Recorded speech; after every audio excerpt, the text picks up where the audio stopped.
Hello and welcome to this final exploring session as we take our first look at Damon and Pythias. We are in the third section of the play. There are no helpful act or scene annotations to the text. It just sort of flows on, so we can't really say exactly where we are.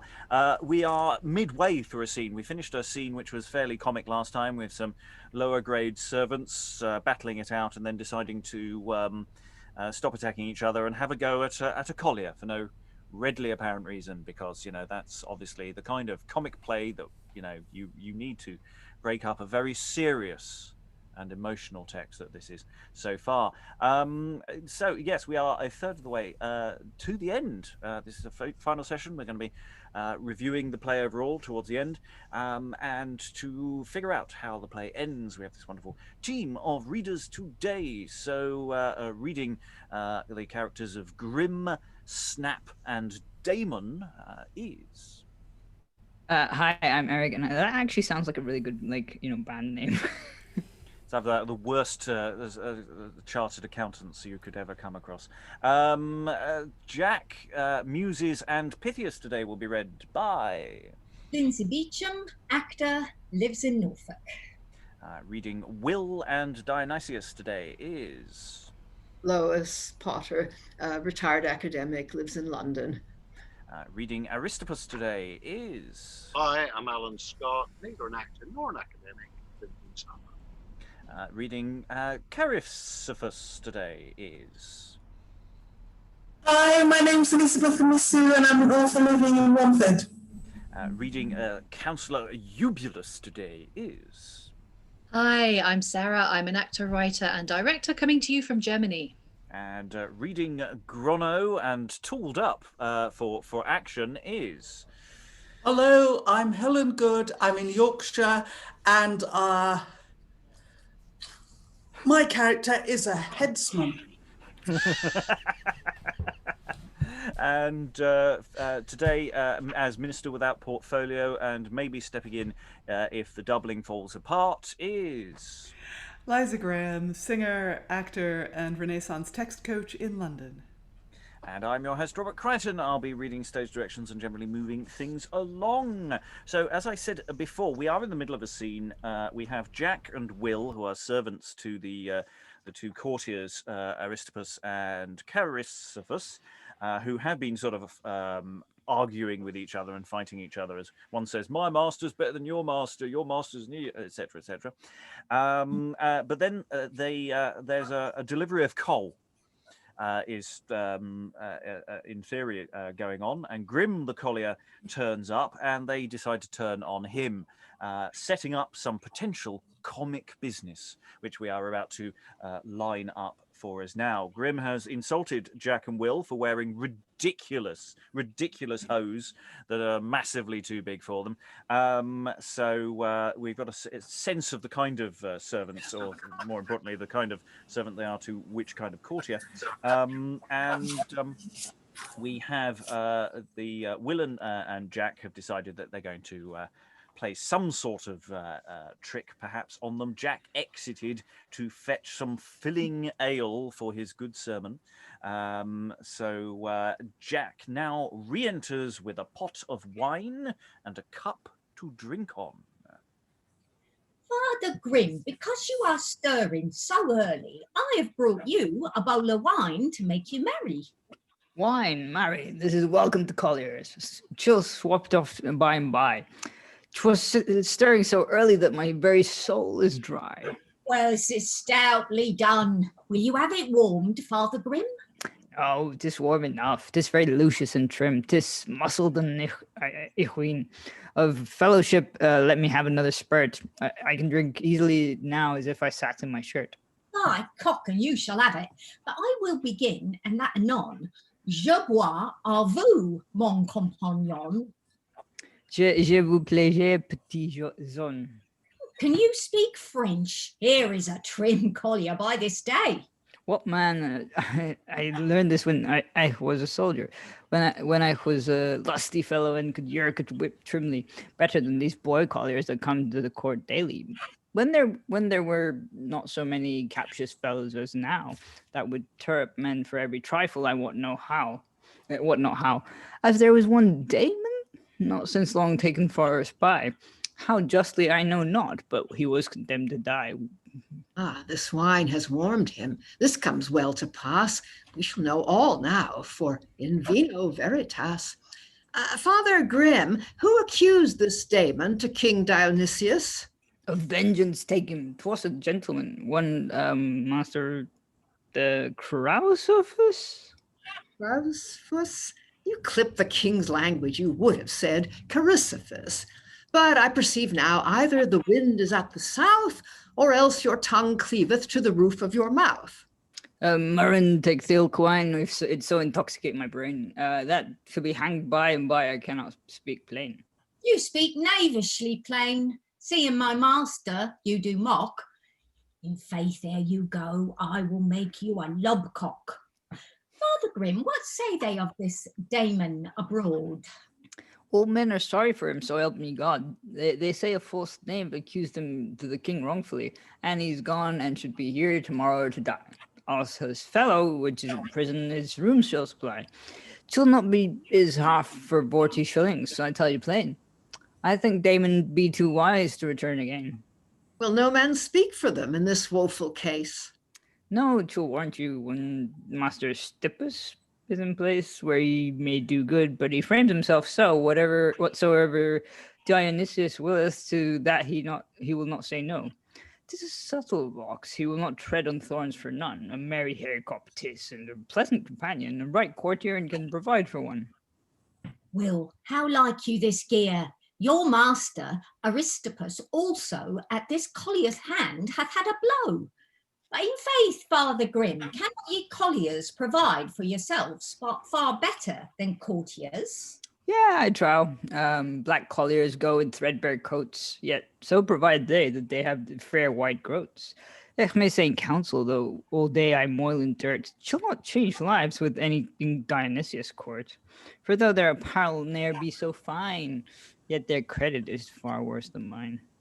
And by cock I may say, for all their high looks, I know some sticks full deep in merchants' books, and deeper will fall in, as fame me tells, as long as instead of money they take up hawks' hoods and bells.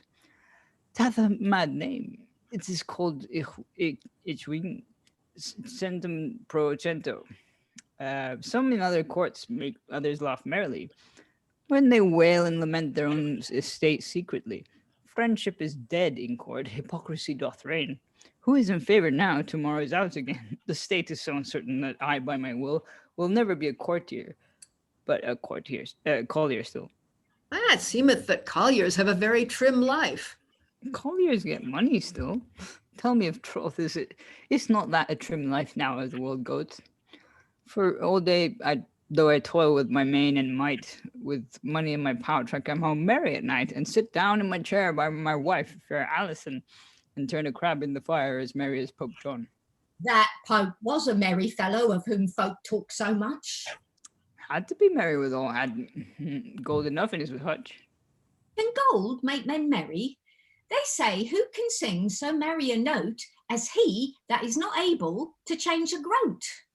Who sings in that case sings never in tune. I know for my part the heavy pouch with gold that makes a light heart, of which I have provided for a dear year good store, and these benchers, I trow, shall anon get me more. By serving the court with coals, you gained all this money.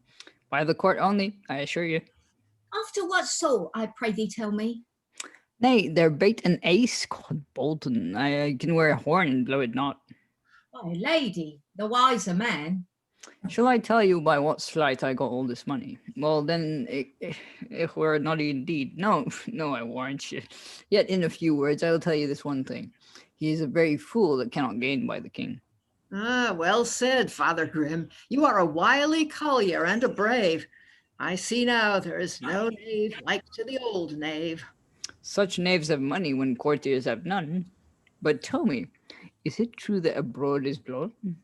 What is that? Hath the king made those fair damsels his daughters to become now fine and trim barbers? Yea, truly, to his own person. good fellows, believe me, as the case now stands, I would give 1 sack of coals to be washed at their hands. If I came so near them, for my wit should not give 3 chips, if I could not steal 1 swab at their lips. Will, this knave is drunk. Let us dress him. Let us rifle him so that he have not 1 penny to bless him, and steal away his debentures too. Content. Invent the way, and I am ready. Faith, and I will make him a noddy. Father Grim, if you pray me well, I will wash you and shave you too, even after the same fashion as the king's daughters do. In all points as they handle Dionysius, I will dress you trim and fine. Should Vane learn that? Come on then, she'll give thee a whole pint of wine at tavern for thy labour, when money for my benches here. And yes, so following on from where we were last time, we had this sort of throwaway remark about the king's not trusting anyone to shave him with actual blades, but with incredibly hot, was it chestnuts? What was it? It was Nutshells. Nutshells to singe off his beardage. And that wasn't just some throwaway remark. No, it was set up. It was set up for comedy business that is in theory about to occur, which we are about to engage in, but we'll just pause a moment to sort of just go over some of the action going on here. So Grim is being presumably fed quite a lot of wine, beer, whatever it is. Was it wine? It was wine, wasn't it? Wine. And is getting more and more drunk. I mean, he has to be drunk because otherwise, would he be saying, "I quite fancy the king's daughter" in quite so open a way, knowing what we know about the state of the country? So there's a question of how drunk Grim is at various stages of this going on. Yeah, various different sort of verbal fencing and comedy jinx occurring there. Thoughts on the room? Anyone want to leap in? Lois. Well, there's obviously a pun on shaving. I mean, and shaving means cheating, doesn't it? An old shaver is someone who's been good at cheating for a long time. So I think that's why there are so many shaving scenes in plays, actually, because of the possibilities for deceiving somebody while you're shaving them.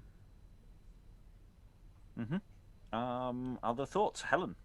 Yes, it's quite interesting what he says about courtiers, that they're all deep in the hands of moneylenders, whereas the money he earns is his, and he's got it, and he can take it home with him, whereas all the others are paying 100%. Yes, it's interesting that that he's there to talk about how happy he is with his lot, and he's got honest toil and he gets paid decent money, as opposed to everybody else who's living a different life. Wouldn't you rather be a courtier? No, I'm quite happy being a collier. It's great. Lois. Of course, one thing that also emerges rather subtly from this is that he's cheating the king right and left, and given that this was performed in front of the queen, I'm sure this was probably a standard joke about how everybody in the court had their hand in the till. Well, the problems of purveyance and fraud were unending. Yeah. We have seen when we did "Like will to like," quoth the devil to the collier. We've seen the collier in that play confess that he delivers either less coal than the customer gives him money for, or he delivers lower quality coal with lots of dust in it that's cheaper, so he gets to keep part of the money that the customer gave him. Colliers, it's a bit like a miller's trick.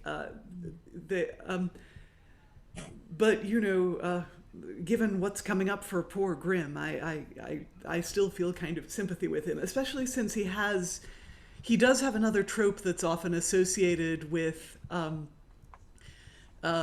pastoral laborers, shepherds, farmers in plays like this, which is that it's more honest to be a working man than it is to be a courtier. And it is bringing up, because we brought the second time we brought up like will to like, where the collier does turn up very briefly. I mean, he's even though he's in the title, he's only on for about 5 minutes, and is a despicable figure as opposed to this Collier, who is not as, but obviously he's got a certain amount of graft to him as well. And yeah, I'm just now thinking about the continuity between those texts and this text, and whether there's a company connection with what William Wager, is that Rager? No, it's not, is it? That's somebody else. Is producing. Whether this is a standard gag of the mid to late 1560s. So I'm just interested in that. Eric. It's interesting how they're spending all this time, well, I mean, obviously this is probably a very quick scene compared to the rest of the play, but I mean, without long speeches and stuff where an actor can develop, blah, blah. But it feels like they're spending a lot of stage time for this kind of gag compared to, say, paying attention to Damon or Pythias or, Dionysius or any of the main characters who are actually higher status, which is quite interesting. Yeah, it is a long scene. I mean, in terms of this play, this is probably the longest sustained scene with the same set of characters. Nothing else has been quite as sustained. Even the sort of royal court scene, which is sort of a series of extended mini scenes, is not quite as long as this. I mean, you're right. I think it does move quite fast. There's a lot of back chat and back and forth, and it probably goes down considerably better. Lynsey. Yeah, I was just remembering too the bit that comes right before this scene that we did yesterday, where Grimm says, some of those young boys with enormous pairs of trousers are cut off before they've gone half their journey, as in which I think we talked about this, but about it being about children being hanged for being thieves and that sort of thing. And I just thought it's very interesting that, give the collier a couple of glasses of wine and he's openly fessing up to how he's essentially thieving off the next rung of society up from himself. So it seems that, everyone is at it, whatever echelon they are in. Eric.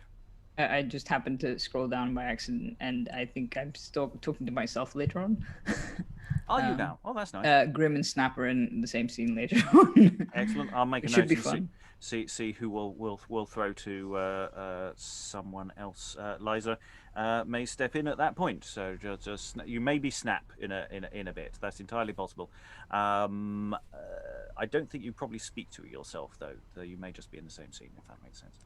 But I will have a look while you are reading ahead. So yes, we still haven't finished the scene. There's still quite a lot of scene to go, so let's go in with a stage direction as we see where this goes. So here, Will fetcheth a barber's basin, a pot with water, a razor and cloths, and a pair of spectacles. Come, mine own Father Grimm, sit down.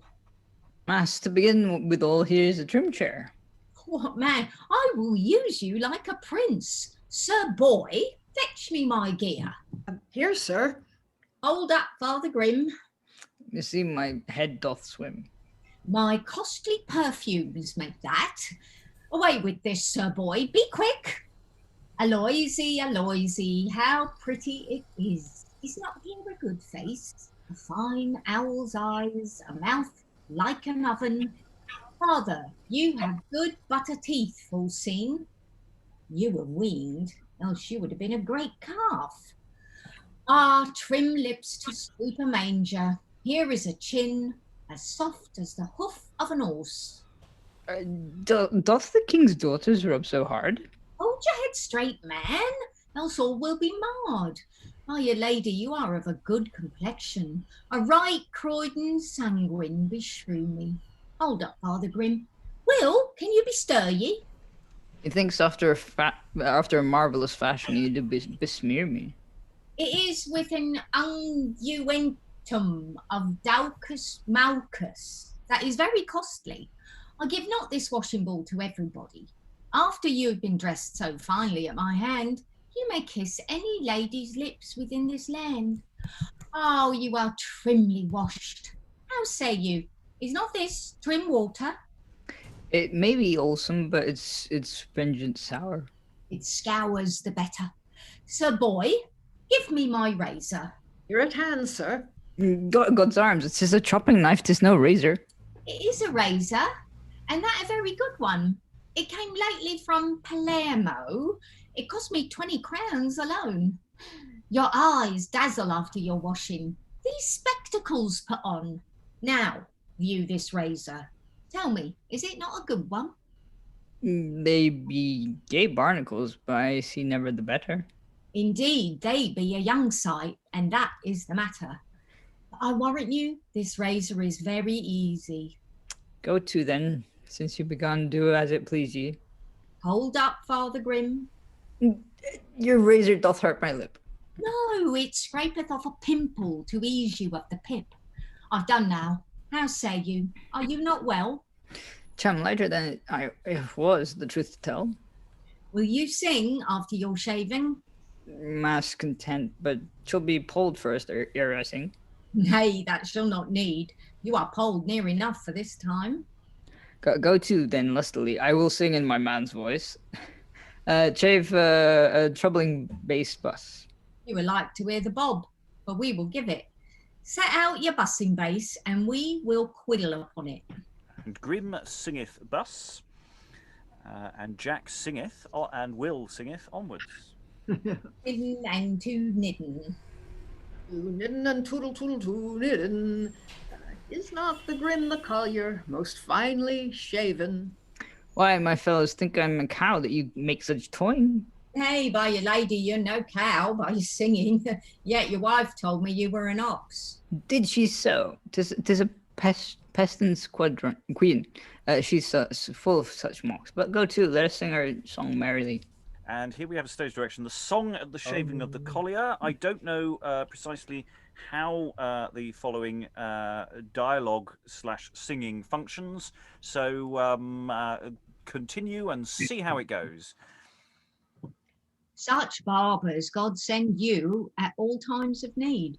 That can dress you so finely and make such quick speed. Your face like an inkhorn now shineth so gay. That I with your nostrils of force must needs play. With to nidden and to nidden. And to nidden and toddle toddle to nidden. Is not Grim the collier most finely shaven? With shaving you shine like a pestle of pork. Here's the trimmest hog's flesh from London to York. It would be trim bacon to hang up a while. Play with this oglin, of course I must smile. With to nidden and to nidden and to nidden and toodle, to nidden, to nidden. Your shaving doth please me, I'm now your debtor. Ah, your wife now will buss you because you are sweeter. Near would I be pulled, as near as Champsaven. Then out of your jerkin needs must you be shaken. With to nidden and to nidden, to nidden. It is a trim thing to be washed in the court. Their hands are so fine that they never do hurt. Methinks it's lighter than ever it was. Our shaving in the court hath brought this to pass. With to nidden and to nidden. to nidden and toddle toddle do nidden. Is not Grim the collier most finely shaven? This is trimly done. Now she'll pitch my coals not far hence, and then at the tavern shall bestow whole 2 pence. And exit Grim, and I'm just going to pause there. Yeah, that's a really interesting song, and it's that interesting question of there's moments there where it's like Grim is just saying something, and then they trap that line of dialogue further into the song. I don't know whether he's supposed to be singing and as part of the song and just magically stepping in, or whether they're just not letting him leave. And the way the mechanics of this whole shaving scene function, I'm really interested to see what thoughts in the room are, because it's a really interesting sequence. I'm liking the way the spectacles are working, the chopping knife moment. How big is that knife? Because it's. I said the other day that we may be heading towards pantomime, and it's definitely feeling that way. Elizabeth. Yeah, I'm not sure of the function of the shaving scenes. They seemed rather long to me, and I'm not sure what the purpose of the singing is, because it's not funny, really, to add to the comedy, and there's no tragic action in it. So I was a bit unsure of the function of the shaving scene. Yeah, I suspect there is no function of the shaving scene. I just suspect it's a very good scene. Liza. I think a lot of the humor is going to be in the physicality of the shaving. You know, that there's going to be a lot of visual humor. Having been in more than one production of The Barber of Seville, like everyone loves the scene in Act 2 where Bartolo gets shaven while the lovers talk.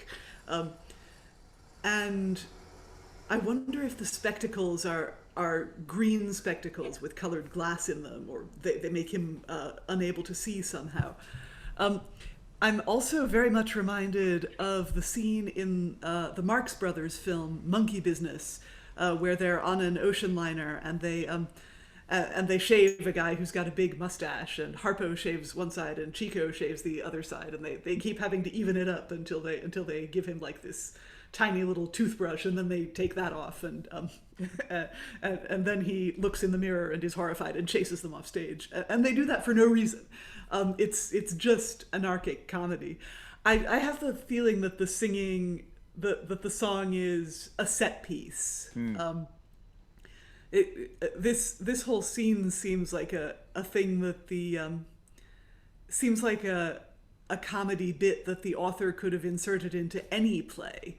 And the shaving in particular seems like a lazzo, like a set piece for commedia. And we have a little clue to that earlier when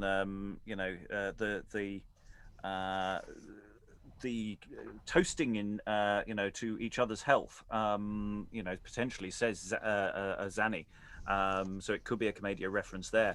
And you're right, it does feel like a set piece. The reason why I brought up Panto is you have set pieces in Panto and you write the script around that. You have this scene, and this scene, and this scene. The fact that there's an overarching plot is almost irrelevant.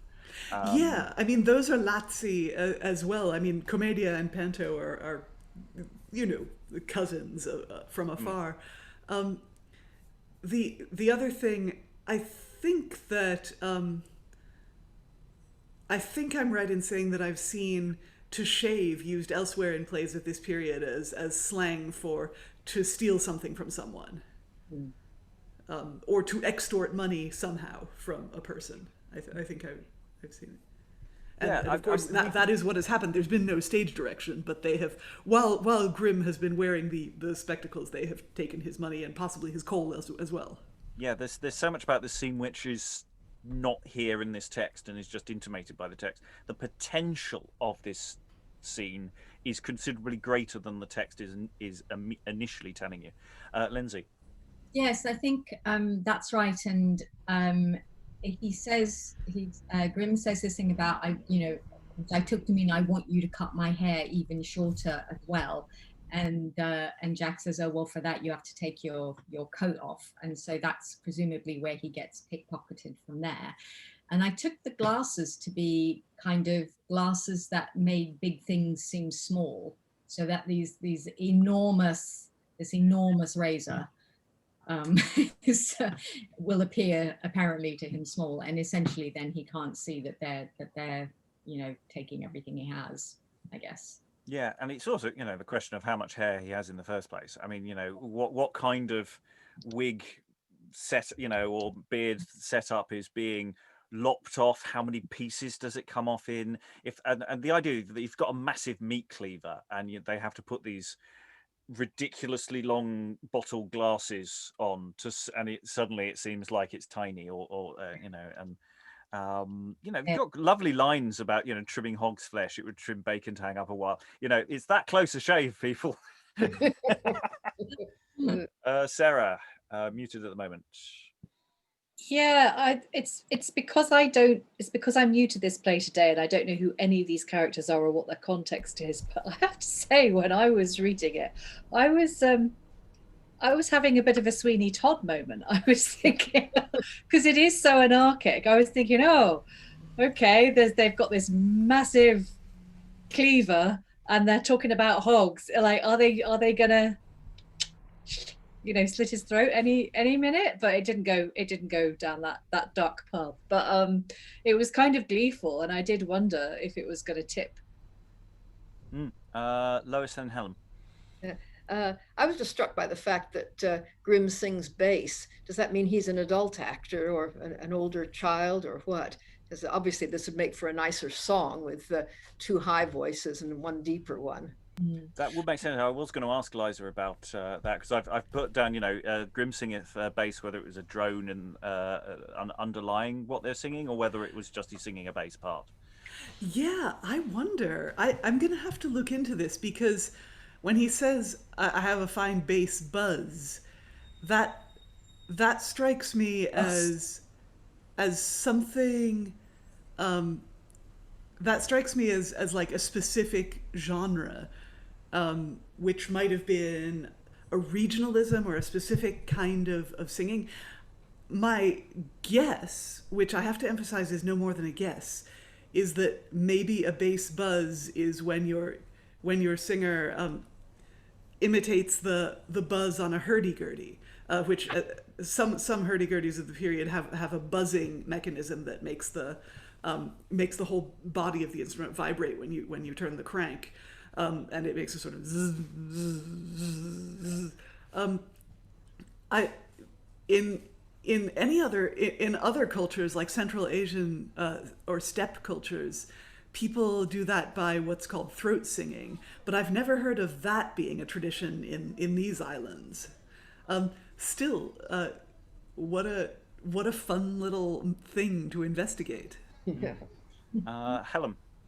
Yeah, I just wanted to point out that we've got another UK reference to follow up the Welsh one we had before. We've now got the trimmest hog's flesh from London to York.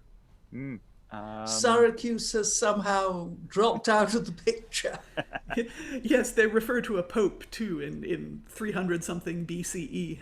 Yeah. Good Lord, yes. And it's possibly a typo there. It might be Pope Joan rather than John. So there might be though I'm questioning that slightly.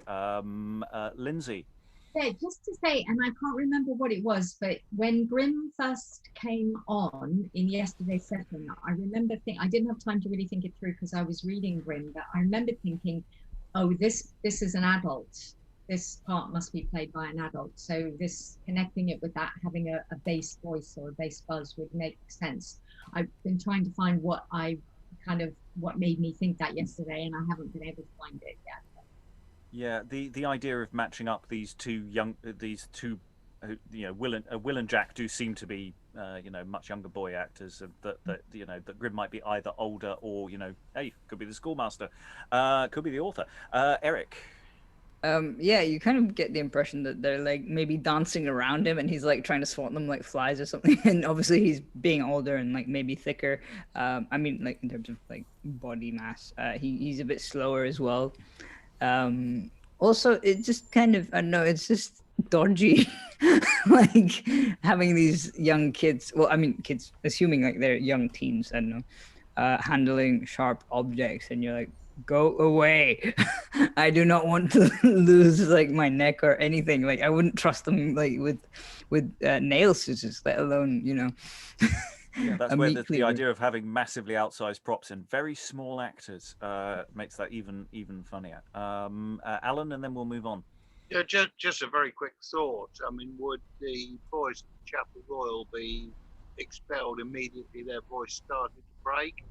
Because it could just be a lad who's just past that point. I think for and one alternative to them being expelled would be them going into the alto section and singing in falsetto, if they could be retrained for that. Yes. So they would. A countertenor has the choice to sing in a boy's or a man's voice. The only other modern reference for this, there's a Two Ronnies sketch, which is a barbershop quartet, literally shaving people. It is actually rather good and not problematic in the way that many other materials are. But there is, which it basically does exactly the same game of giving someone a shave while singing, and so its potential remains. And I think this is one where it's really a matter of getting it together with a songwriter.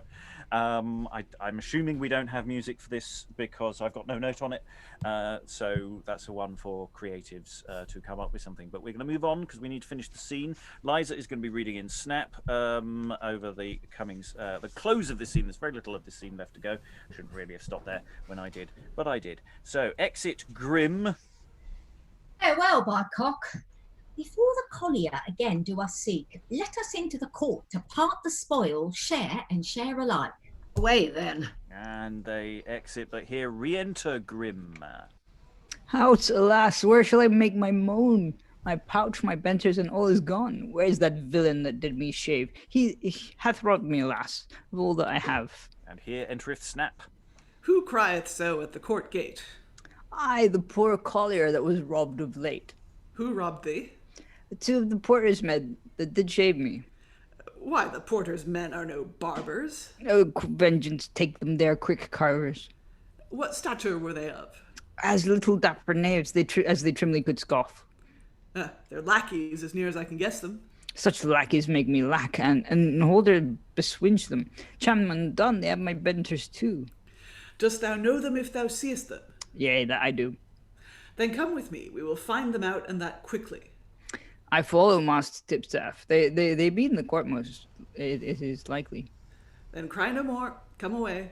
And they exit, briefly pause there. That's filling in all those gaps there. Absolutely. He's just been robbed during the scene, as intimated earlier. We've got further intimations that these are small people, and that fits in again also very nicely. Little dapper knaves. Little dapper knaves. Very briefly, any thoughts before we go on to the next scene? Lois? No, I just realized that I don't know what benters are. Just somebody else? Debentures. Debentures. Oh, debentures. What's he doing with debentures? Well, it's just his financial paperwork. Oh, okay. It's bonds. Uh-huh. Money that is due to him. Oh, Proofs, evidences. okay. Invoices. Uh-huh. Have not yet paid. Yeah. Well, Liza. slightly more than that. The more I think about it, the more I like the idea of Grimm being the schoolmaster. Or I like the sort of additional anarchic humor of the schoolmaster being tied up and shaved and robbed by the schoolboys. Yeah, and it follows on neatly from Helen's thought about the other day when talking about the practicality of putting this together. This is a very isolated scene that could be rehearsed really in detail by the schoolmaster with two of the younger boys in the group, without messing around with too much of the rest of the cast. And that feels like a very practical thing to be doing, and therefore I like that very much. Eric. I was gonna say earlier about how we were talking about how on earth this is set in Syracuse, but I mean like the what do you call them, the slaves and like servants and stuff are all named like Grim, Snap, and sort of English sounding names like Will or Jack, because that's exactly the names they would have in Syracuse at the time. Yeah, I don't think we should be looking for too much historical evidence of the actual existence of how Syracuse functioned. Except for the paranoia. Yeah. Dionysius's paranoia and having everybody searched and all the rest of it is upon record. Yeah, I think it's like with some history plays where you've got the historical characters are broadly speaking following their own correct lines, whereas anybody else is open game to constantly refer to the then present day. That seems fair enough, he said. Okay, we have we return to the wider court matters. So we have the two courtlings. Here enter Carisophus and Aristippus. Show your friendship. Now is the time. Seeing the king is displeased with me, of my part without any crime. It should appear it comes of some evil behaviour that you so suddenly are cast out of favour. Nothing have I done but this. In talk I overthwarted Eubulus, when he lamented Pithias' case to King Dionysius, which tomorrow shall die, but for that false knave Damon, he hath left his friend in the briars and now is gone. We grew so hot in talk that Eubulus protested plainly, which held his ears open to parasitical flattery, and now on the king's ear like a bell he rings, crying that flatterers have been destroyers of kings, which talk in Dionysius' heart hath made so deep impression that he trusteth me not, as heretofore in no condition. And some words break from him, as though that he began to suspect my truth and honesty, which you of friendship I know will defend, howsoever the world goeth. My friend, for my honesty, will you not take an oath? To swear for your honesty, I should lose mine own. It is so indeed. I would that were known. Is your void friendship come thus to pass? I follow the proverb, amicus usque ad ara. Where can you say I ever lost mine honesty? You never lost it. You never had it, as far as I know. Say you so, friend Aristippus, whom I trust so well? Because you trust me. To you, the truth I tell. Will you not stretch one point to bring me in favour again? I love no stretching, so I may breed mine own pain. A friend ought to shun no pain, to stand his friend instead. Where true friendship is, it is so in very deed. Why, sir, hath not the chain of true friendship linked us two together?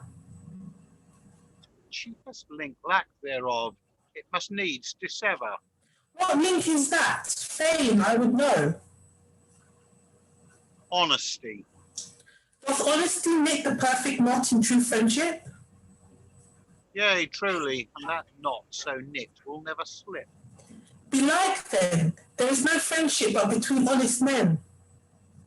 Between the honest only, for amicita inter bonus, saith a learned man. Yet evil men use friendship in things unhonest, where fancy doth serve. That is no friendship, but a lewd light. It lasts but a while. What is the perfectest friendship among men that ever grew? Where men love one another, not for profit, but for virtue. Are such friends both alike in joy and also in smart? They must needs, for in two bodies they have but one heart. Friend Aristippus, deceive me not with sophistry. Is there no perfect friendship but wears virtue and honesty? What a devil then meant Carisophus, to join in a friendship with fine Aristippus, in whom is as much virtue, truth, and honesty as there are true feathers in the three cranes of the vintry. Yet their feathers have the shadow of lively feathers, the truth to scan. But Carisophus hath not the shadow of an honest man. To be plain, because I know thy villainy, in abusing Dionysius to many men's injury, under the cloak of friendship I played with his head, and sought means how thou with thine own fancy might be led. My friendship thou soughtest for thine own commodity, as worldly men do, by profit measuring amity, which I perceiving to the like myself I framed, wherein I know of the wise I shall not be blamed. You ask me quale, I answer, via prudentis multum dissimilare, to speak more plainer, as the proverb doth go, in fein, Carisophus, cum cretense cruceso. Yet a perfect friend I show myself to thee in one thing. I do not dissemble. Now I say I will not speak for thee to the king, therefore sink in thy sorrow. I do not deceive thee. A false knave I found thee. A false knave I leave thee. And he exits. Is this friendship? To leave his friend in the playing field? Well, I see now I myself have beguiled, in matching with that false fox in amity, which hath me used to his own commodity, which seeing me in distress, unfeignedly goes his ways. Lo, this is the perfect friendship among men nowadays. Which kind of friendship toward him I see secretly, and he with me the like hath requited me craftily. It is the God's judgment, I see it plainly, for all the world may know, in fide in ferveam quam feci. Well, I must content myself, none other help I know, until a merry gale of wind may hap to blow. And exit Carisophus. And we have this little sort of debate drama occurs, yeah, Aristippus has sort of made his choice. He's gone from feigning friendship and going ha ha to saying no, it's a no from me. And yeah, no, I'm out. And he's quite brutal at the end. His final 2 lines, you know. Therefore, sink in thy sorrow, I do not deceive thee. A false knave I found thee, a false knave I leave thee. Oh, that's a sick burn. Off he goes. So yeah, it's you know, considering this is sort of where we open the play with these two, it's not exactly a spoiler to say we're not seeing either of them again. That's their battle lines have been drawn, and that's their battle lines closed. Lois. I mean, I think he's saying that he never had any intention of making a friend of Carisophus. I mean, that it was always just feigning on his part. So he's not really changed at all. He does have that line about Cretans, which I think refers to that, at least that all Cretans were liars, doesn't it? That you know, you've got to behave like a Cretan when you're with Cretans.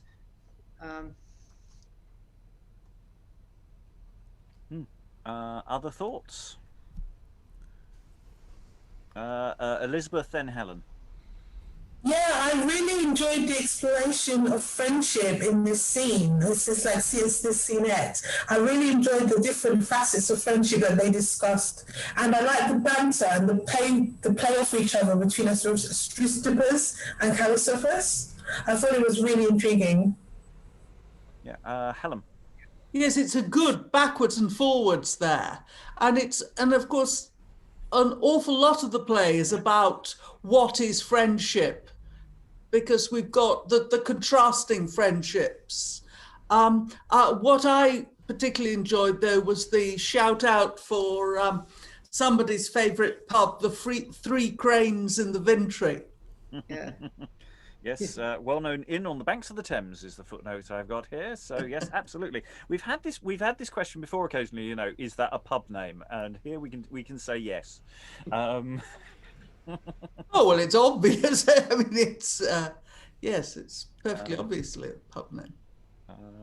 Yeah, and once again we have this very structured back and forth that we had earlier, and it feels like that part of the slightly older boys debating, you know, part of their actual educational program that this is feeding out of quite nicely. You know, your best debaters get to do this stuff. Yes, and that this subplot is feeding into the ideas of the Damon and Pythias. You know, that we're all playing with the same ideas in different ways. Yeah, liking that. Liza. Yeah, I mean, I agree with Elizabeth. I really like this little debate on the nature of friendship, and that's also very much what this play is about, that Damon and Pythias are the archetype of self-sacrificing, heroic friendship between men, which was viewed as the highest type of relationship, certainly higher and purer than heterosexual romantic love at this point. And one of the reasons, of course, that this type of friendship was so talked up and exalted was that at this time, military service was the norm for men, and if you want men to serve in your army, you have to exalt this narrative that you would do anything for your trusty male friend and comrade. But yeah, the narrative of Damon and Pythias being willing to do anything for each other is a very powerful one among these two false knaves. I have to answer the door. See you soon. Excellent. Eric. To add to Liza's point, that just reminded me of like the military thing. Reminded me of there's an excerpt in Captain Corelli's Mandolin where I think it's one of the Italian soldiers whose name I can't recall, sort of who is gay throughout. Like he's homosexual and he's sort of trying to hide it. He basically makes this whole statement about how if armies were made up of lovers, they would be the strongest armies ever, because no lover would, or at least the bravest armies ever, because there would be no sort of what's called no one would want to look cowardly in front of their lover, basically.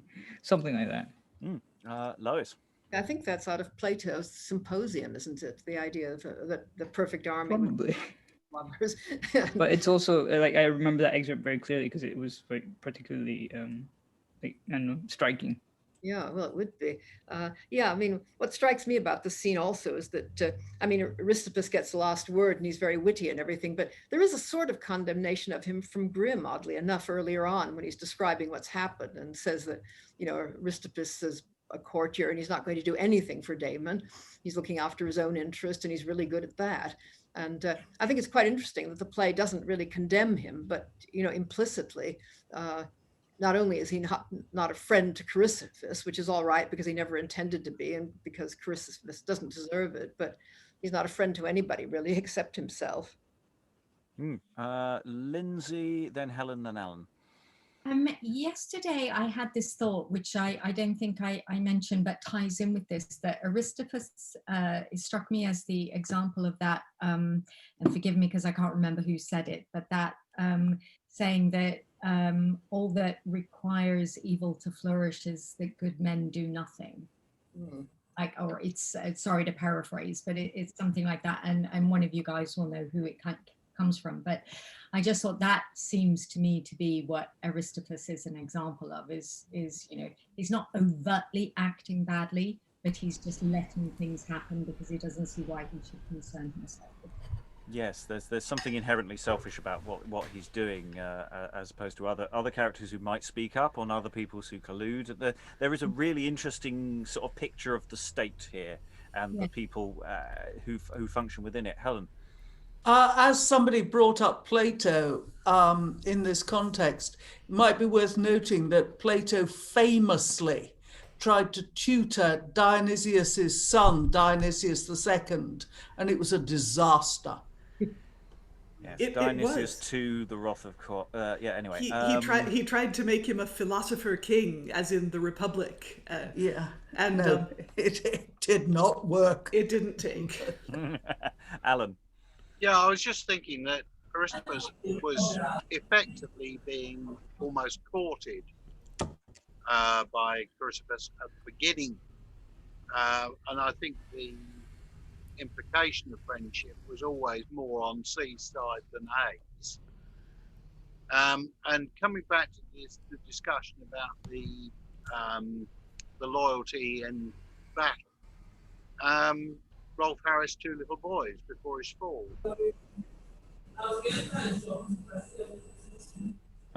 Yes, though that is a song that had a prior existence before him, so it's fine.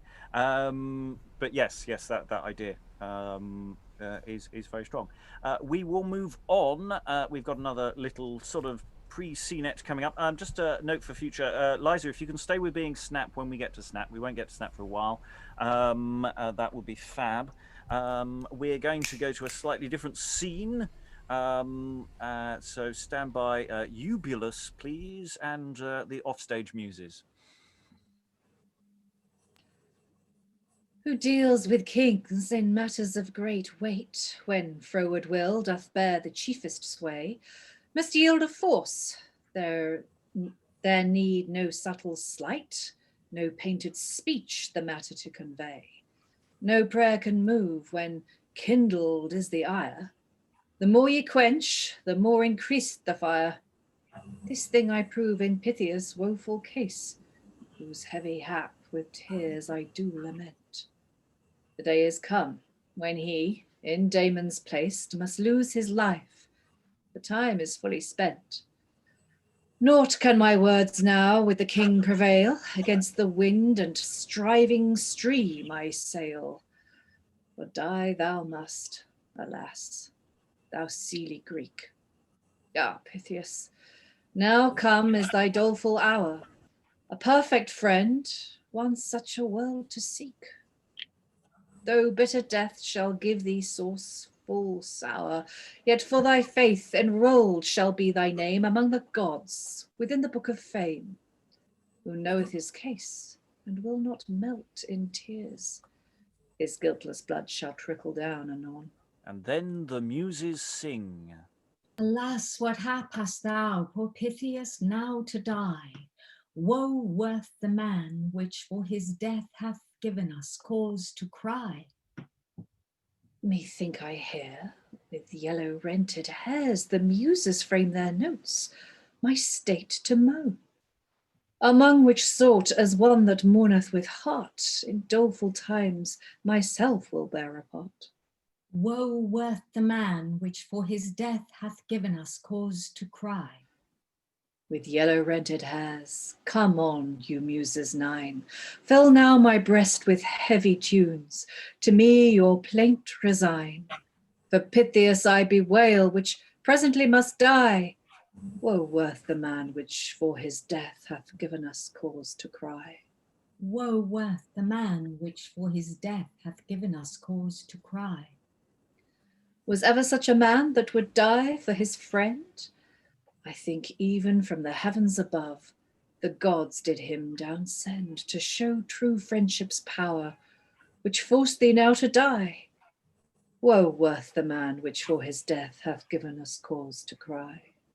Woe worth the man which for his death hath given us cause to cry. What tiger's whelp was he that Damon did accuse? What faith hast thou which for thy friend thy death doth not refuse? Oh, heavy hap hadst thou to play this tragedy. Woe worth the man which for his death hath given us cause to cry. Woe worth the man which for his death hath given us cause to cry. Thou young and worthy Greek, that showeth such perfect love, the gods receive thy simple ghost into the heavens above. Thy death we shall lament with many a weeping eye. Woe worth the man which for his death hath given us cause to cry. Woe worth the man which for thy death hath given us cause to cry. We'll just pause there. That's the end of the song, and it's a question of how much of that is sung, how much of that is plainted. The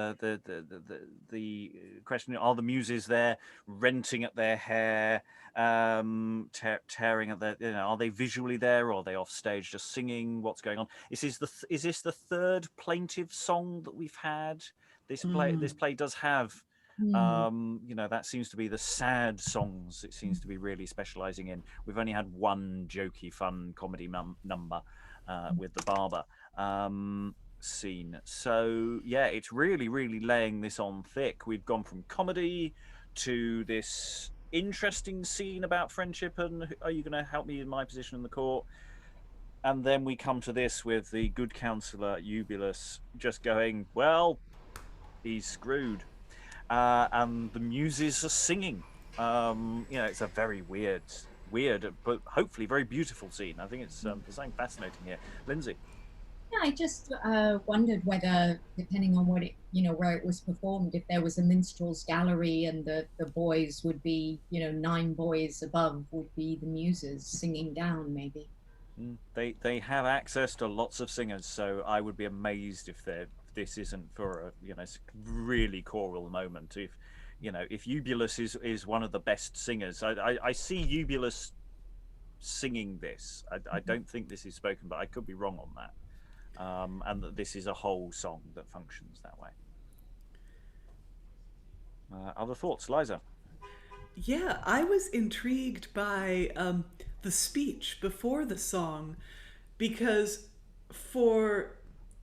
okay, this is the first time I've seen this happen in this play, but I wasn't here the first day, so you can fill me in if I'm wrong.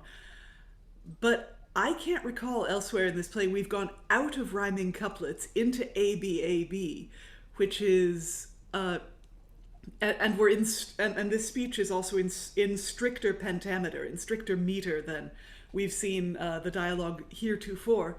So this is a much more serious form of speech, it seems to me, and it's well written. I mean, some of the other verse in this play feels cobbled together, but this feels really nicely written. Perhaps they brought a ghostwriter in for this one scene and song. After the song goes into couplets and 14ers. 14ers are usually the rhythm of comedy, but I can see how they'd be easier to set than pentameters. And then after the song, we've got one couplet that in our text doesn't rhyme. I don't know, Rob, if you have a variant or a footnote. But Eubulus goes back into couplets for the scene with Gronno. I just wanted to flag that up as an interesting thing. Yeah, no, I mean it's it does seem to be working in a different way to some of the other materials. So yes, Lois. I was just going to say that I think Eubulus's speech is actually stanzaic. I mean, it's what they call sixains, or sometimes they call it the Venus and Adonis stanza because it was used. Anyway, a quatrain followed by a couplet, and there are several of those. So it's very formal. I mean, and I think probably would be recognized as a more formal speech.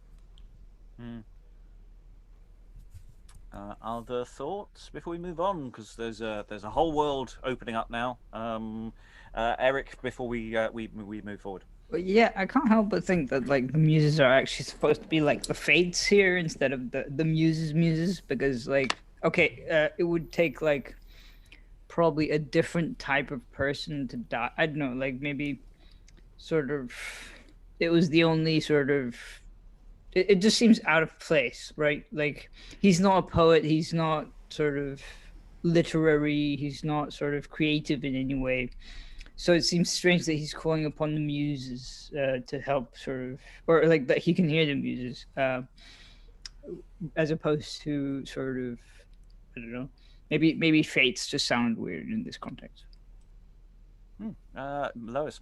Well, I would think the idea of calling on the Muses would be that Pithias is going to have eternal fame, presumably because he'll be written about, sung about, and so on. And so the Muses are appropriate. I mean, it's going to give I guess, artistic reward. Yes, it's not so much he's calling on revenge and that this is a terrible state. He's more just saying let's honor this chap, and that seems more appropriate to him rather than he's not calling for insurrection and the death of the king here at all. He's just calling for that this is very sad, which is not necessarily very helpful to anyone. Okay, we song over. Eubulus continues in what is probably dialogue. Eternal be your fame, ye Muses, for that in misery ye did vouchsafe to strain your notes to walk. My heart is rent in two with this miserable case. Yet am I charged by Dionysius' mouth to see this place at all points ready for the execution of Pithias. Need hath no law, well I or nill I, it must be done. But lo, the bloody minister is even here at hand. Enter Gronno. Gronno, I came hither now to understand if all things are well appointed for the execution of Pithias. The king himself will see it done here, in this place. Sir, all things are ready. Here is the place, here is the hand, and here is the sword. Here lacketh none but Pithias, whose head, at a word, if he were present, I could finely strike off. You may report that all things are ready. I go with an heavy heart to report it. Oh, woeful Pithias. Full near now is thy misery. And exit Eubulus. I marvel very much under what constellation all hangmen are born. For they are hated of all, beloved of none, which hatred is shown by this point evidently. The hangman always dwells in the vilest place of the city. That such spite should be, I know no cause why, unless it be for their office sake, which is cruel and bloody, yet some men must do it to execute laws. Methink they hate me without any just cause. But I must look to my toil.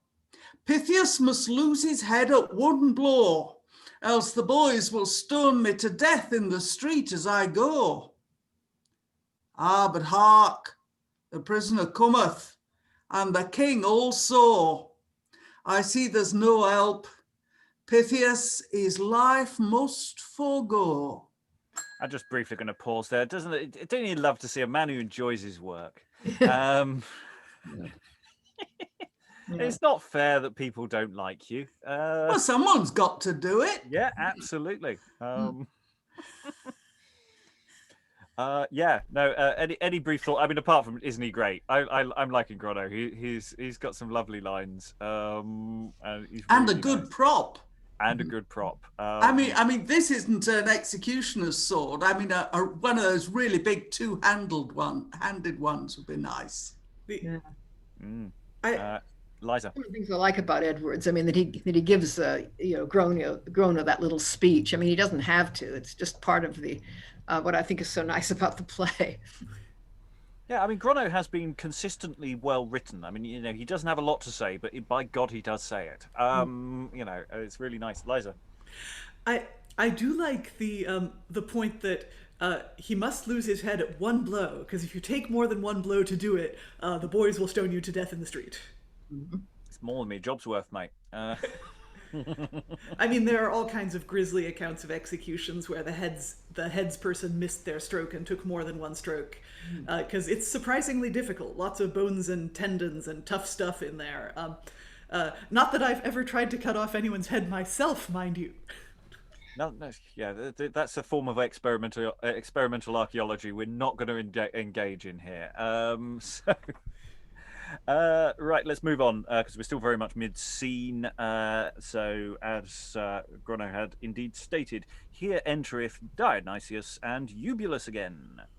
Bring forth Pithias, that pleasant companion, which took me at my word and became pledge for Damon. Pricketh fast upon noon, I do him no injury, if now he lose his head, for so he requested me. If Damon return not, which now in Greece is full merry, therefore shall Pithias pay his death, and that by and by. He thought belike if Damon were out of the city, I would not put him to death for some foolish pity. But seeing it was his request, I will not be mocked. He shall die. Bring him forth. Here entereth Snap. Give place, let the prisoner come by, give place. How say you, sir? Where is Damon, your trusty friend? You have played a wise part, I make God avow. You know what time of day it is. Make you ready. Most ready I am, mighty king, and most ready also for my true friend Damon this life to forego, even at your pleasure. A true friend, a false traitor that so breaketh his oath. Thou shalt lose thy life, though thou be never so loath. I am not loath to do whatsoever I said. Nay, at this present pinch of death am I dismayed. The gods know, now I know, have heard my fervent prayer, that they have reserved me to this passing great honor, to die for my friend, whose faith even now I do not mistrust. My friend Damon is no false traitor, he is true and just. But sith he is no god, but a man, he must do as he may. The wind may be contrary, Sickness may let him, or some misadventure by the way, which the eternal gods turn all to my glory, that fame may resound how Pythias for Damon did die. He breaketh no oath which doth as much as he can. His mind is here. He hath some let, he is but a man. That he might not return of all the gods I did require, which now to my joy do grant my desire. But why do I stay any longer, seeing that one man's death may suffice, O king, to pacify thy wrath? O thou minister of justice, do thine office by and by. Let not thy hand tremble, for I tremble not to die. Stephano, the right pattern of true fidelity, commend me to thy master, my sweet Damon, and of him crave liberty when I am dead, in my name. For thy trusty services hath well deserved a gift far better than this. O my Damon, farewell now forever, a true friend, to me most dear.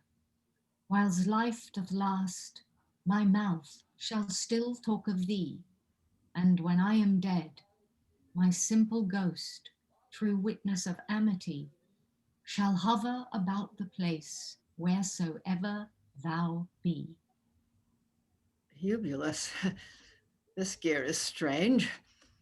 And yet, because Damon hath falsed his faith, Pythias shall have the law. Gronno, dispatch him, despoil him, and eke dispatch him quickly. It shall be done. Since you came into this place, I might have struck off 7 heads in this space. By lady, here are good garments. These are mine by the rood. It's an evil will that bloweth no man good. Now, Pithias, kneel down, ask me blessing like a pretty boy, and with a trice, thy head from thy shoulders I will convey. And he chops Pythias's head off. No, sorry. No, he doesn't. He doesn't. But of course, we as producers of this play would have to be trying to really squeeze out the anticipate. Is he coming? Is he coming? There should be a clock. We've got to have a clock. The counting down to the inevitable. It's what Terry Nation would have wanted. Liza first. You're muted. And meanwhile, Gronno is he's the one calling out the length of time. He's saying, I might have struck off 7 heads, which I love that line. And also the nod to I think it was still current right up through the 18th century that the executioner was entitled to the garments of the dead person if they assuming they had anything nice to wear. And indeed, there was an incentive to wear your nicest stuff, so the executioner would do a good, clean job. It was a bit like being able to give a tip after your death. We've also got these sort of nods to various biblical dramas as well. So we've got question of garments and executions turn up there, but also we've got the obvious one of someone staying a sword. It's Abraham and Isaac again, people. It's exactly the same setup. Also with boy actors, there's a resonance. Kneeling to ask for your parents' blessing was something children routinely did every day. So having presumably this boy actor playing Pythias kneeling down before Gronno was again significant. Yeah, Helen. I don't know whether it was Lynsey's reading. In fact, it probably was. But I was truly moved by that speech. I was too. It's a good speech. Yeah. Lynsey. Exactly. Yeah. It's that thing of you could have actually done it slower. I think especially with Gronno's line afterwards, you can actually really tease that out because we're not that far from the ending, and it's if you're going to really milk a speech, this is the speech to milk. And how did it work for you? Me, Well, I was really just speaking it. I'm always very interested in this idea that, you know, don't act it, especially in something like this. Simply say the words and let the words do the work on the audience, and say them, you know, say them as, you know, say them knowing what you're saying, which of course I didn't entirely because I was sight reading it. But it's not difficult. What he's saying is not difficult to kind of gather as you speak, as it were. So it's very, you know, it's very interesting to hear people say that it did have an effect on them, because that sort of feeds in with what I believe. And you can easily imagine an actor getting to grips with this speech and kind of, you know, doing all of that kind of thing. But actually the plainer and the simpler, the more effective, I think. And yes, interesting to know that it could have been even slower. Well, it's also the fact you're working the room. That's what the speech is doing mechanically. It's a general speech, then it's to the king, then it's to Stephano to say, make sure things are sorted, then to the absent Damon. So it has different points of focus, which gives it a shape which makes it very playable. Yes, and this interesting thing at the end, you know, perhaps that's when the focus goes to Gronno, because he's saying my ghost will, you know, be hovering about this place, kind of thing, giving Gronno the great cue for, at last. You know? Yeah, I mean, that's the thing, is Gronno does complain the speech went on for a bit, so it seems it is behoven to us to make sure it goes on for a bit, because it's not that long. It's not a short speech, but it's not an epic, you know, it's not a 3-pager or anything. Thankfully, that would be too much. Eric? You can kind of imagine, like, sort of the audience gasping at the time, well, either at the time or, like, you know, in a production now, where they kind of go, you know, like, Gronno goes, kneel down, blah, blah, and, like, you know, Pithias actually does what he says, like, a bit slower, and then he slowly raises the sword, and it's like, you know, no, wait, is he gonna get there in time? Is he not? Is he kind of like, yeah, that kind of thing. This is not a production for Damon to be late on his cue. Very different play. Very different. I'm gonna do it now. 3 hours later. Just looking into the. Well, it's probably Gronno's job to be looking into the wing, just making sure he's ready. Okay, let's have the saving. Let's have the saving, and we may get to the end. We may pause before then. We shall see. So here entereth Damon running and stays the sword. Stay, for the king's advantage, stay. O mighty king, mine appointed time is not yet fully past. Within the compass of mine hour, here I come at last. A life I owe, and a life I will you pay. O my Pithias, my noble pledge, my constant friend. How woe is me, for Damon's sake, how near wert thou to thy end? Give place to me, this room is mine, on this stage must I play. Damon is the man, none but he to Dionysius his blood to pay. Are you come, sir? You might have tarried if you'd been wise. For your hasty coming, you're like to know the price. Oh, thou cruel minister, why didst thou not thine offence, thine office? Did I not beg thee, make haste in any wise? Hast thou spared to kill me once, that I may die twice? Not to die for my friend is present death to me, and alas, shall I see my sweet Damon slain before my face? What double death is this? But, O mighty Dionysius, do true justice now. Weigh this aright, thou noble Eubulus. Let me have no wrong, as now stands the case. Damon ought not to die, but Pythias. By misadventure, not by his will, his hour is past. Therefore I, because he came not at his just time, ought justly to die. So was my promise, so was thy promise, O king. All this court can bear witness of this thing. Not so, O mighty king. To justice it is contrary, that for another man's fault the innocent should die. Nay, yet is my time plainly expired. It is not fully noon. Of this my day appointed. by all the clocks are in the town. Believe no clock, the hour is past the sun. Ah, my Pythias, shall we now break the bonds of amity? Will you now overthwart me, which heretofore so well did agree? My Damon, the gods forbid, but we should agree. Therefore agree to this. Let me perform the promise made for thee. Let me die for thee. Do me not that injury, both to break my promise and to suffer me to see thee die, whom so dearly I love. This small request grant me. I shall never ask thee more. My desire is but friendly. Do me this honor, that fame may report triumphantly that Pithias for his friend Damon was contented to die. That you were contented for me to die, fame cannot deny. Yet fame shall never touch me with such a villainy to report that Damon did suffer his friend Pithias for him guiltless to die. Therefore content thyself.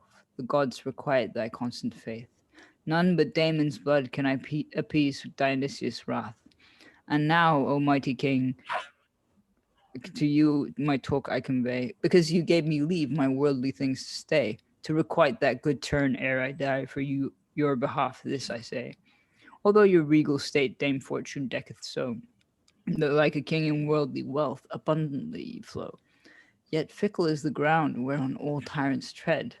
1,000 sundry cares and fears do haunt their restless head. No trusty band, no faithful friends do guard the hateful state. And why? Whom men obey for deadly fear, sure them they deadly hate. That you may safely reign, by love get friends, whose constant faith will never fail. This counsel gives poor Damon at his death. Friends are the surest guide for kings. Gold in time does wear away, and other precious things do fade. Friendship will never decay. Have friends in store, therefore, so shall you safely sleep. Have friends at home or foreign foes, so need you take no keep. Abandon flattering tongues whose clacks truth never tell. Obeys the ill, advance the good, in whom Dame Virtue dwells. Let them your playfellows be. But oh, you earthly kings, your sure defense and strongest guard stands chiefly in faithful friends. Then get you friends by liberal deeds, and here I make an end. Accept this counsel, mighty king, of Damon, Pythias' friend. O my Pythias, now farewell forever. Let me kiss thee ere I die. My soul shall honor thee, thy constant faith above the heavens shall fly. Come, Gronno, do thine office now. Why is thy color so dead? My neck is so short that thou wilt never have honesty in striking off this head.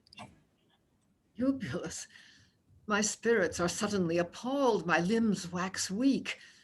This strange friendship amazeth me so that I can scarce speak.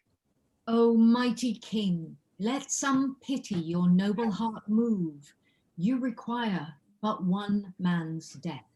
Take Pithias, let Damon live. Oh, unspeakable friendship. Not so, he hath not offended. There is no cause why my constant friend Pithias for Damon's sake should die. Alas, he is but young, he may do good to many.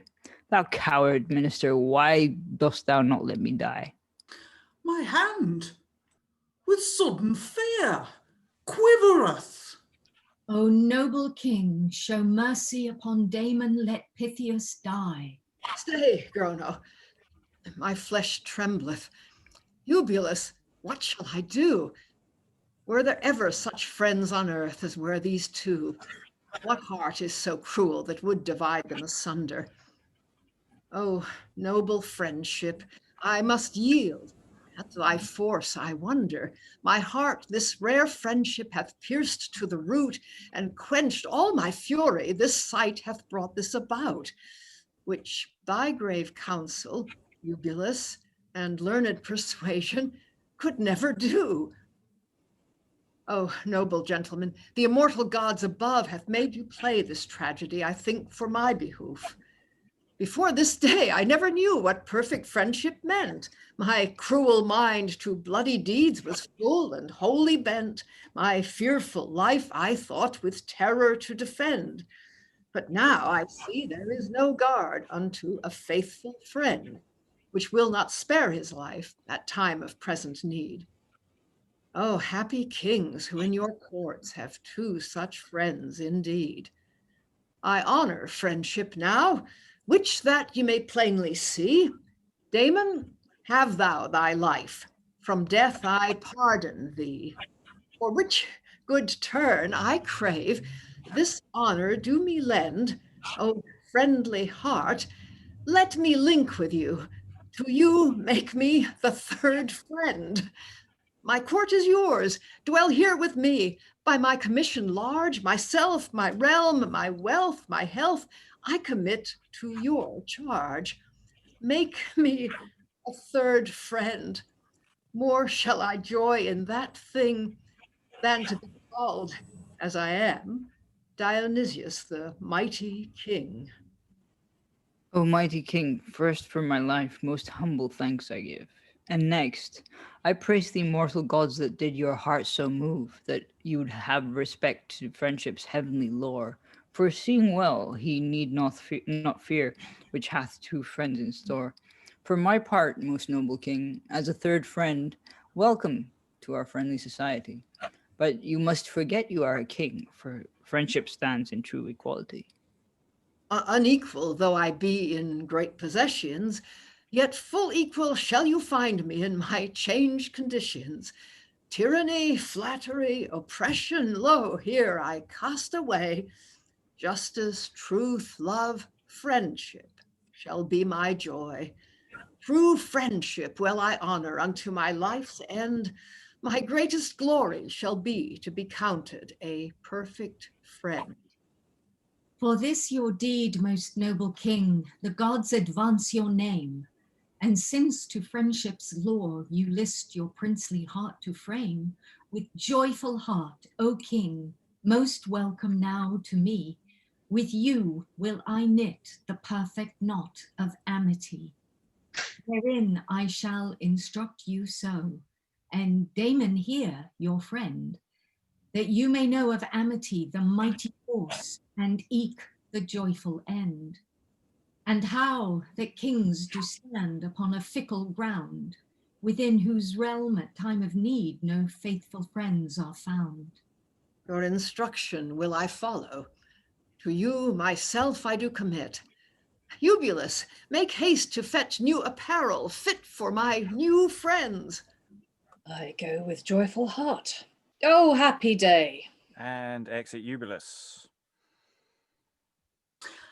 I'm glad to hear this word. Though their lives they do not lease, it's no reason the hangman should lose his fees. These are mine. I'm gone with a trice. And exit Gronno. Here entereth Eubulus with new garments. Put on these garments now. Go in with me, the jewels of my court. We go. We go with joyful hearts. Joyful hearts. And if I could ask, oh yes, Elizabeth to read Stephano. Oh, Damon, my dear master, in all this joy remember me. My friend Damon, he asketh reason. Stephano, for thy good service be thou free. And exit Dionysius. Oh, most happy, pleasant, joyful, and triumphant day! Poor Stephano now shall live in continual play. Vive le roi, with Damon and Pythias in perfect amity. Vive le tu, Stephano, in thy pleasant liberality, wherein I joy as much as he that hath a conquest won. I am a free man, none so merry as I now under the sun. Farewell, my lords. Now the gods grant you all the sum of perfect amity, and me long to enjoy my long desired liberty. And exit, and here entereth Eubulus beating Carisophus, and this is Eubulus speaking here as you come in, and Carisophus not having a good day here. Away, villain! Away, you flattering parasite! Away the plague of this court! Thy filed tongue that forged lies no more here shall do hurt. Away, false sycophant! Wilt thou not? I am gone, sir, seeing it is the king's pleasure. Why whip ye me alone? A plague take Damon and Pythias. Since they came hither, I am driven to seek relief abroad. Alas, I know not whither. Yet, Eubulus, though I be gone, hereafter time shall try. There shall be found, even in this court, as great flatterers as I. Well, for a while I will forego the court, though to my great pain, I doubt not but to spy a time when I may creep in again. And exit Carisophus. The serpent that eats man alive, flattery, with all her brood, is whipped away in princes' courts, which yet did never good. What force, what mighty power true friendship may possess, to all the world Dionysius' court now plainly doth express. Who, since to faithful friends he gave his willing ear, most safely sitteth on his seat and sleeps devoid of fear. Purged is the court of vice, since friendship entered in. Tyranny quails, he studieth now with love, each heart to win. Virtue is had in price, and hath his just reward. And painted speech that gloseth for gain from gifts is quite debarred. One loveth another now for virtue, not for gain. Where virtue doth not knit the knot, there friendship cannot reign, without the which no house, no land, no kingdom can endure, as necessary for man's life as water, air, and fire, which frameth the mind of man all honest things to do. Unhonest things friendship ne craveth, ne yet consents thereto. In wealth a double joy, in woe a present stay. A sweet companion in each state, true friendship is alway. A sure defence for kings, a perfect, trusty band, a force to assail, a shield to defend the enemy's cruel hand. A rare and yet the greatest gift that God can give to man. So rare that scarce 4 couple of faithful friends have been since the world began. A gift so strange and of such price, I wish all kings to have. But chiefly yet, as duty bindeth, I humbly crave true friendship and true friends, full fraught with constant faith. The giver of all friends, the Lord grant her, most noble Queen Elizabeth. And they all get their glad rags out for the last song. The strongest guard that kings can have are constant friends, their state to save. True friends are constant, both in word and deed. True friends are present, and help at each need. True friends talk truly, they gloze for no gain. When treasure consumeth, true friends will remain. True friends for their true prince refuse not their death. The Lord grant her such friends, most noble Queen Elizabeth. Long may she govern in honor and wealth, void of all sickness, in most perfect health, which health to prolong as true friends require, God grant she may have her own heart's desire, which friends will defend with most steadfast faith. The Lord grant her such friends, much noble Queen Elizabeth. And the end there, so nice song there. You know, best friends forever. The kind of subject of a song that you expect from a girl band that's about to break up and never speak to each other for at least 10, 20 years. I'm going to go to Lynsey because I know she needs to dash off. So, any final thoughts or thoughts about what we've just done that you want to throw in before you need to disappear? The only thing that came to mind, I'm sure there would be more, but have we had really, did we think, what's his name, is Aristippus or whatever he's called? Can't remember. Aristippus? Yes, thank you, Aristippus. Do we think his story had a proper ending? And on that bombshell. Yes, it's a good point because we get I'd missed that Carisophus actually returned to get his whipping, which is a nice there, but we don't get anything from this other figure Aristippus, who's a slightly ambiguous figure. He's more positive, but he's not a wholly positive figure in the play, and I think that's That's a really nice point. I think we'll come back to that in a moment. Let's hold that in our minds. I just really want to go to Dionysius. Can we be best friends, please? Oh, Yeah. I mean, Yeah. I and know. you could just hear Damon and Pythias going, okay. What's the alternative? yeah. Do we have a choice? Well, there's a point here which I think is that we've in the last scene between Aristippus and Carisophus, the point was made that that only good people are capable of true friendship, because only good people are capable of keeping faith, of being trustworthy, and of the notion that their friends' welfare is more important than their own, so they will sacrifice themselves. And they made the point that these things are only possible if you're a virtuous, a good person. And so the example of good friendship to Dionysius, other than his being lonely and kind of pathetic and being like, oh, please, can I be your friend, is that friendship is magic. Having a good person for your friend makes you a better person, because you want to improve yourself to be worthy of their friendship. You want to be the best friend you can, and so you want to be the best person you can. And so the Grinch's small heart grew 3 sizes that day.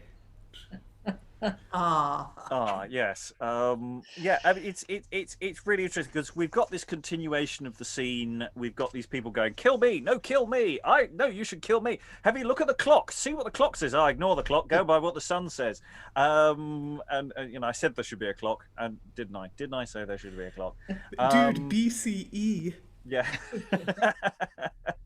And there's so much at stake. And when Damon does this long speech, this is to try and save his friend's life, but it's also may save that's got quite a weight on it as speeches go. There's so much at stake in this close, and everybody's affected by it. Even Gronno doesn't know. Oh, he's a bit shaken by it, isn't he? I thought that line belonged with Dionysius, but then when we got to it, I thought, well, maybe it is Gronno as well. It seemed very un-Gronno-like.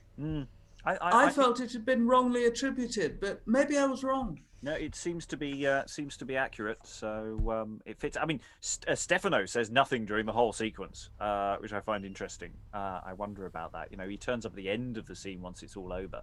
He's there. He's referred to as being in the room, but he doesn't say a damn thing. So that's interesting. Though delivering all those meals to the prisoners tired him out. And it's also Gronno at the end there, just going, still want to get paid. Still going to get paid. But he gets their garments. Yeah. Because when you're going to be beheaded, you have to take off your doublet, which has a collar. You have to be executed in your shirt. So they're sitting there in their shirts. Their doublets are still on stage, and then Dionysius says, "Bring new garments for my new friends." Yeah, they both stripped off to be executed. And that's why Eubulus has to come back on again with stuff. Yes, I thought Gronno gets the discarded doublets off the stage. Yeah, he says, "I'm still having these," and goes. Excellent. I thought there must be the fee must be sitting there in a pouch, but no, that's good. Yeah, and it's nice. He's still this semi-comic figure. He does lighten the tone in interesting ways. I like him very much. Eric. Yeah, I could imagine like Gronno just like while the Damon and Pythias are going, kill me, like sort of like Gronno just like pacing up and down, annoyed, and then suddenly like something starts like slowing down eventually, and just like starting to like understand what's going on, sort of like being touched by this whole thing. And also what happened to what's his name to Grim? I mean, Grim just lost his money and then just disappeared. He's not important. He's a single scene character. He has no other function in the play. You could easily cut him. I mean, it's as simple as that. Yeah. That scene is utterly detachable from the rest of the narrative. It does. I think come we need to have Snap crossing the stage, leading the two clowns in chains or something. But friendship. Yeah. Friendship never dies. Isn't it remind me of Charlie the Unicorn, where like, oh yeah, candy, friends, and then like, you know, he wakes up sort of from some sort of rohypnol type coma with a missing liver or kidney or something. And Stephano gets freed. You know, he gets a really, you know, it really does go for the comedy ending. You know, it told us at the beginning it was a tragical comedy. We've gone via, you know, is this the first tragic comedy? Do we have an earlier one? It's the first one that's actually called one, I think. Yeah. Well, I don't know. Do we have anything else that's quite so overtly doing that game? Earlier than this, I don't know. I don't think there might be. We just might not have it as well. There might be that as well. Liza. Yeah, sorry, I'm talking a lot, but I hadn't actually twigged that Stephano was enslaved. Because I thought he was just a servant, and for a servant to be turned out of service is bad because he loses his job and his living. So I don't know. I wasn't here the first day. Was his status made clear? I don't He's a think so. bondman. Oh, I didn't catch that at all. It completely flew me by. Yeah. Bondman. Which is bringing us back to Plautus again, isn't it? It's that kind of thing. Lois. Yeah, I mean, I think people would assume that the servant of these Greek masters would be a slave, and yeah, as you say, I mean, in Plautus, the servant is quite often working towards his freedom anyway, and sometimes gets it. Pseudolus. Yeah. Okay, we're very much into extra time, so very brief final thoughts from the room. Sarah, we've thrown you in at the deep end at the close of this play, a random comic scene, and then the dramatic climax. Final thoughts?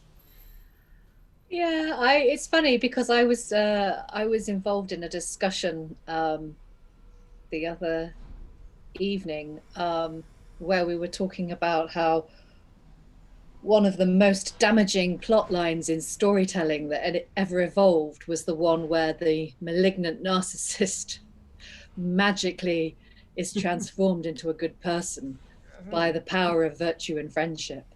And it's still being perpetuated through a lot of contemporary TV drama, and we were talking about this, and I'm like, no, here's a really early example of it. It's quite interesting that we did this today, that I was doing this today.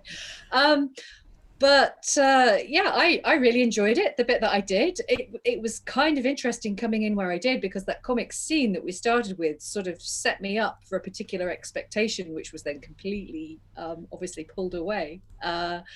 But I really enjoyed it. I really enjoyed doing Eubulus's lament. I thought that was beautifully written. And I really enjoyed Gronno. Like, that's the part I would want to play, definitely. He's just hilarious. And he's just such a fantastic counterpoint. And I love the fact that he's there, you know, like what Eric said, you know, pacing, but I was thinking he'd be there like giving massive eye rolls. And then, you know, at the end, he's like, actually quite touched by what happens, and then he undercuts it all with some lovely bathos with the doublets. I just thought he was great. So yeah, from what I read, it seemed to be really well written and interesting. Helen, talking of Gronno, final thoughts? Yes, today's readings has reinforced my feeling of the incredible episodic nature, that it's all written in easily rehearsable goblets. What Elizabeth referred to as scenettes, which I think is a very good way of putting it. The only thing that I would like to add is, with my historian hat on, the Queen Elizabeth, long may she govern in honour and wealth, void of all sickness, in most perfect health. 1562 was the moment when they thought they'd lost her, the great smallpox scare, which would have resulted in civil war with foreign invasion. I mean, the stakes were really high, and she still hasn't got a husband or an heir. They're hopeful, but, you know, there you go. but the whole thing about her void of all sickness in most perfect health is tremendously important. Elizabeth, final thoughts? Yeah, I agree with Sarah and Helen. I really enjoyed the play. I enjoyed the last minute reprieve of Damon and Pythias. I like that a lot. I thought I didn't see it coming either. I love the build of the dramatic tension up until that point of the execution, and I like that Dionysius joins the friendship. The friendship is so compelling that Dionysius wants to be part of it as well. Eric, final thoughts? Yeah, I was here for the first day and then today, so it's kind of like there's this big gap. No, I'm kidding. I watched the video and I was quite late. Ooh, they're sophisticated. And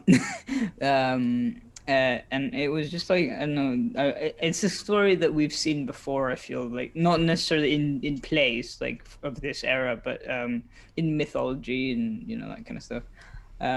But it's really well written, and I was thinking that it's actually really well structured in terms of sort of, you've got the initial introduction scenes of the characters, you've got the sort of plot thickens kind of thing. Then you've got the comedy, because of course it has to be, you don't want everyone to be very sad, and maybe like Damon has to start running in order to like, come in panting and stuff. I don't know. And I don't know, it's quite a good, well-structured play, aside from like random stuff happening at random times. It seems like a crowd pleaser a bit, and sort of like, maybe a bit of a bootlicking at the end of the play. Long live Queen Elizabeth and all that stuff. Well, when she's in the room, it really is. It is the done thing. Alan. Although you kind of get the impression that they were going, oh yes, kings would do well to heed our advice, and it's like sort of side eyes at Queen Elizabeth or whoever royal was in the room. Alan. I must admit, I was not impressed by it at all. There's some very good writing in there. It reminds me of a sketch show. The through line doesn't work for me. And I think I said about a piece the other day, we're taking it out, we've given it a run around the block, now let's decently bury it again. Right, fundamentally disagree with that, so we'll just move on. Lois. Yeah, well, as you know, I like this play a lot. I have a feeling that he must have used the same device in his next play, the Palamon and Archite one that's now lost, simply because in the Two Noble Kinsmen, which shows, I think, some knowledge of that, there is a scene where someone is about to be executed and somebody comes rushing in and says, stop the execution. It's only half a duck. Yeah. Fletcher. You want to talk about the jailer's daughter? You can talk about the jailer's daughter to your heart's content. Oh, okay. Yeah, right. But yeah, the other thing I wanted to say was just that I think it is, as reading Dionysius, I found that it was difficult to decide whether there should be any element of send-up in that ending, because, as you say, it's absurd anyway for this man. I mean, I think that Edwards did his best to set up his change of heart by showing, that early on he was already amazed by this friendship, and then he's even more overwhelmed in the final scene, and he honestly doesn't know what to do. It's still pretty unbelievable, obviously, especially because to be part of this perfect friendship, he's got to become a good person. So he has to say, not only would I like to be one of your friends, but I'm also now a really good person, so I can be one of this happy triumvirate. And of course, it does seem absurd. And he has been given, in a way, selfish motives as well, because the point has been made that you're not really safe as a king unless you have friends. So you'd better have some. But it was, you could play him, I suppose, as just a silly, hysterically happy, almost drunk with the excitement of this new game and being a friend. I don't think the play is meant to do that, but it does play around so much with tragedy and comedy that you could almost do something like that. There is a real question with a lot of these boys' plays that the borderline on spoof is very tight sometimes. I mean, there's something that's happening almost continually with anything with young people in it. it seems to be omnipresent. That might be us pre-associating with the past and layering our modern viewpoint on it, but it does seem to be there. So yeah, it could go either way sometimes. That how much is semi-comic about that reversal at the end. It's tricky. Yeah, we were talking about how it was an amiable piece, and we've got these various different threads playing through it, and it's that question of how much at stake does the play want to have at the end. I mean, we could really ramp up the drama at the end, and it would be a shame not to. But there is also a sense of, does anyone really believe he's going to chop their heads off? When you've got a comedy beheader standing by to do the job, we don't believe for a second that Gronno is actually going to do the job. I kind of disagree. I'm sorry. Yes, wait, final thoughts. So I wasn't go called forward. on. No. Your final thoughts are going. Yeah, I think Gronno he has a personality. He has a soul, but he's not portrayed as incompetent. Mm-hmm. Like, he's not portrayed as drunk or missing. I also wanted to come back to Sarah's point about can a malignant narcissist reform, and should we make dramas about it? And I wanted to say, what's the alternative? If the malignant narcissist is a person in power, and you want the situation to change for the better, usually those regime change plays involve a death. There are only a few plays where a tyrant or a figure like that is shown something better. They're shown a better world or a better relationship, and they leave the play usually with the expressed intent to reform. Sometimes they step down altogether, so that even if they're ultimately not successful in changing, it's been seen that they can be shown something better, that they can want it. And I think there's a profound truth there, that Dionysius' tyranny is based on a profound loneliness. That kings and heads of state in general are lonely. They can trust few. They can't have a relationship on the basis of equals.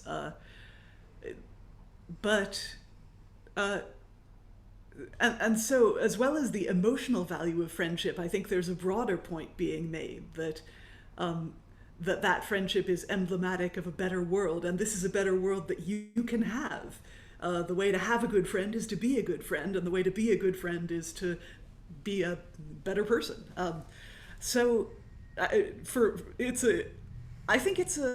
Yes, there are things that are funny about it, and it's going to get laughs, but I think there's also hand in hand with that a profounder thing about it. And I heartily disagree with that the play doesn't work. I think it's way better than I expected. And yeah, the clown scenes might do with a little, trimming, like an unruly mustache, but I think this could be made to work, especially with good music and a good MD. Yeah, I see this as being absolutely on the high point of the list of potential things to do. Sarah, can I come back on that? So yeah, please. I think there is a right to reply element to that. I don't want to take the conversation off into irrelevant territory, but I think to answer your question, Liza, what do you do? You said, what do you do if you don't have this ending? What do you do? If you were to have a psychologically healthy ending, you would have, and I'm going to use all sorts of psychology terms now, but you would have a psychologically authentic and healthy ending would be the two friends saying, well, okay, you want to be our friends, but if that's the case, if you really want to be our friend because of your behavior in the past, we're going to put in very strong boundaries on this friendship now, and it's up to you whether you accept them or not. And if he had genuinely undergone some miraculous transfer, he would say, yeah, sure, I respect your boundaries. But given the sort of person he is, he would probably say that and execute them both.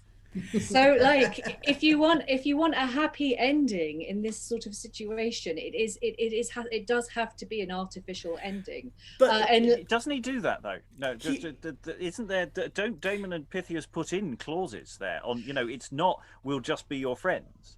They well, do actually say you have to reform and you have to. they do, but sorry, let me just finish. They do, but you don't see any backup. Any narcissist is capable in a moment of saying, in fact, they frequently do. They say, oh, yes, of course I'll reform. Oh, of course, it's all going to be different. But then you actually, 5 minutes later, they're busy, in this case, probably beheading people. The other thing I wanted to say is I actually agree with Liza in that I do think, there is, yes, you can play this play different ways. I think it's really well written, and you could play it as a spoof. You could take it down that Boys Company spoof route. But I actually think, again, psychologically, what does work about it is the fact that you have this narcissist who sees this really beautiful bond of unconditional love between two people and wants it. Because that's what they do. When they see something like that, they want it for themselves, and of course they're incapable of having it because they're incapable of loving unconditionally. But it doesn't stop them wanting it, and so I think that is perhaps the way to play him. He's first of all intrigued and mystified by this friendship, and then as he comes to understand it, he wants it for himself. And so there's a kind of voraciousness, I think, to his final speeches, which if you pulled out could actually make it really dramatic and interesting. And which doesn't mean to say you can't play him in a sort of semi-comic way, because he's a vain tyrant, so of course there's room for sending him up there, but I think that bit does actually fit and does work, and I think it could work really well as a really like suspenseful drama, because I do think I agree with what Liza said about Gronno as well, because I do think he's a character, but he's not inept. He's there, he's going to do his job, and I think there's room to create a bit of tension there actually. But anyway, I've spoken a lot now, so Eric, very briefly. I was just gonna say, it's kind of the same pattern that you get in romantic comedies, like this terrible partner, this terrible person sort of makes a lot of mistakes, is even abusive, it goes as far as to be abusive, and then the other person just goes, I won't be with you if you keep doing this. And then the other person goes, oh, I'll change. And then there's this big magnificent gesture of I'll change, and then happy ending. So I guess it's kind of similar in that way. Although it's kind of, that would be reducing this play a lot, because this play is obviously high stakes. Helen. Yes, you've got to think in terms of Christianity too, to say that somebody is unredeemable or incapable of change is completely contrary to the accepted religious belief. Yes, I was going to leap in on with a redemption, because we were saying earlier, have we had a tragic comedy before? And in a sense, you could say all morality drama is. It is about someone falling and being on some level redeemed. And actually, in that sense, this is following a pattern that's actually very old in that sense, though it's playing a slightly different game with that as a setup. Lois. Yeah, I was going to say that it's not merely morality play, but the mystery plays. In fact, the whole story, I think Glyn Wickham has argued that the whole pattern is essentially that of tragic comedy. The notion of the fortunate fall and the redemption, and and at the end, the good go one way and the bad another. It's not really a tragic story in the sense of the Greeks. His argument, I think, is that this is what drama finally comes back to after attempting to do the classical comedy and tragedy. But it discovers that its real home is tragic comedy. So we are very, very far into extra time, so I'm just going to close things up. My final thoughts on this are, this is an episode of Star Trek. This is an away mission of Damon and Pythias have beamed down to this other culture. They've got caught in the local the local judiciary system, and where the aliens, what is this human thing you call friendship? And they teach them love and understanding, and they move on. And all that really remains from this tale of two mariners who randomly turn up and completely throw everybody for six. We are very much at the end of the play, and yeah, on the whole, it's been a fascinating text. I'm fairly certain we're going to come back to it. Maybe not today, maybe not tomorrow, but soon, and you'll regret it for the rest of your lives. Thanks to all the readers, and goodbye.